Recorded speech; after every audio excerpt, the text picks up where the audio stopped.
guys. Hi guys. Oh, magandang hapon.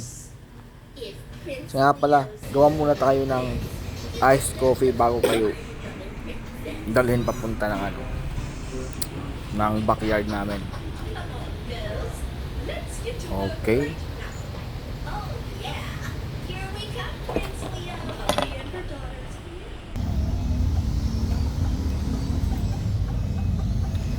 So, yun nandito na po tayo sa backyard. Eto. Kunin muna natin. Unang ginagawa po namin dito mga boss, inuhugasan po muna natin yung mga di ba? Yung mga patukaan bago natin lagyan ng patuka. So yan ang routine namin. Sa hapon yan, linis-linis ng tubig na malinis at saka sponge. So lahat lilinisan yan.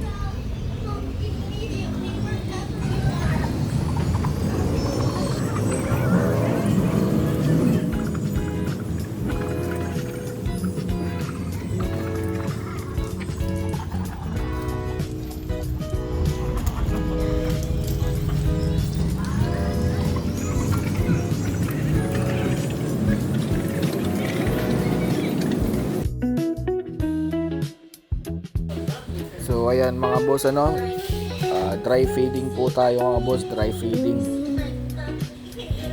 Ang gamit ko po dyan na maintenance, super conditioner na grains, tsaka yung pellets naman, yung Thunderbird na platinum 1 kilo, tapos mga 3 kilo naman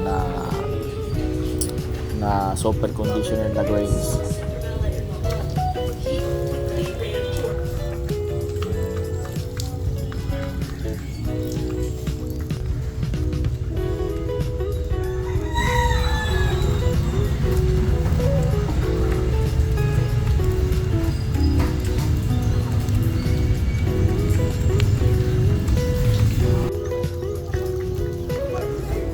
So dyan mga boys, dyan lang natin dinalagay yung mga patukan natin sa lupa para sa mga babae natin na manok,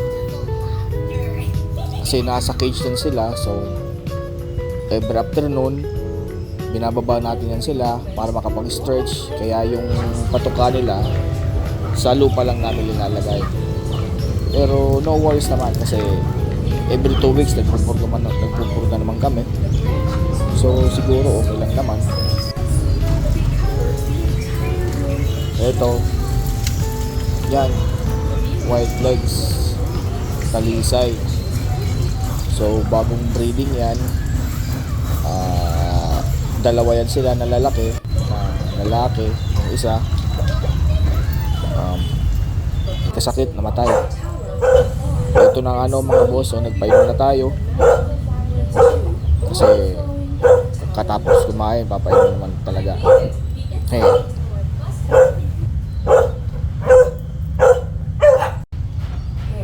So yan nga mga boss, yung nakikita nyo na yan. So may plano kaming ihanda para sa exam nila last week siguro, ngayong November. Ito at saka ito, dalawa sila magkapatid, isasalang natin sa exam. So update ko na lang kayo kung inumpisa na. Thanks.